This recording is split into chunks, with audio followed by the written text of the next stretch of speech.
Boker Tov. We continue with our 3-minute daily dose of Torah and pick up on this element of Hachnasat Orchim that Avraham is our model for. And the Torah goes on to tell us that when Avraham sees these people, the following happens. Vayisa einav vayar, and Avram lifts up his eyes and he sees v'hinei shloshah anashim nitzavim alav, and behold, there are 3 men who are standing upon him, right in front of him. Vayar, vayaretz likratam mipetach ha'ohel v'yishtachu artza, and he runs, he sees them, and he runs to greet them from the entrance of his tent, and he bows to the ground. Vayomar, and he said, Adonai, im namatzati chen beinecha, al na ta'avor me'al avdecha.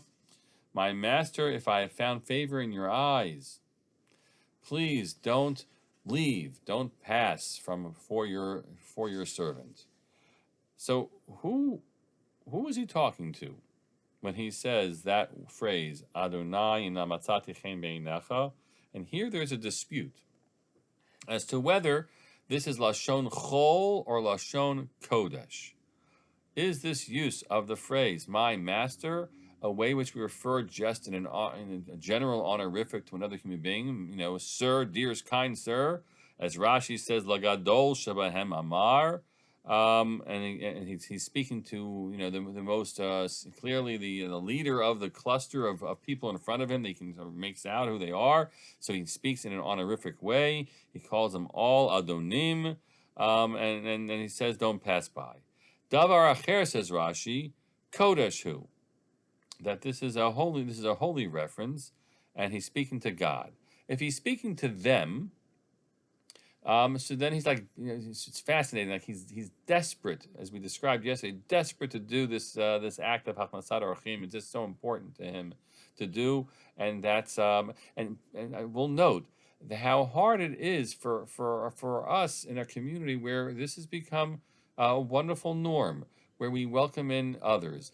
On the one hand, we welcome in our friends to our homes to share meals with them. That is a general, I guess you could call that Hachnasat Orchim in a general way, but it's especially the case when you apply this to people who are otherwise strangers to us.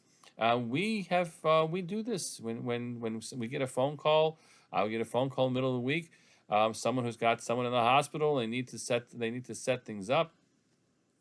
They're going to be here for Shabbos, and they've been wonderful moments, Shabbos after Shabbos, of people who've been ready to open their homes to let folks in, and that's what's really hard in COVID times, that we're not able to do this Hachnasat Orchim. We can feel a bit of Avraham's anguish in all of this. I'll continue one more element to Hachnasat Orchim tomorrow with the second rendering as quoted in Rashi.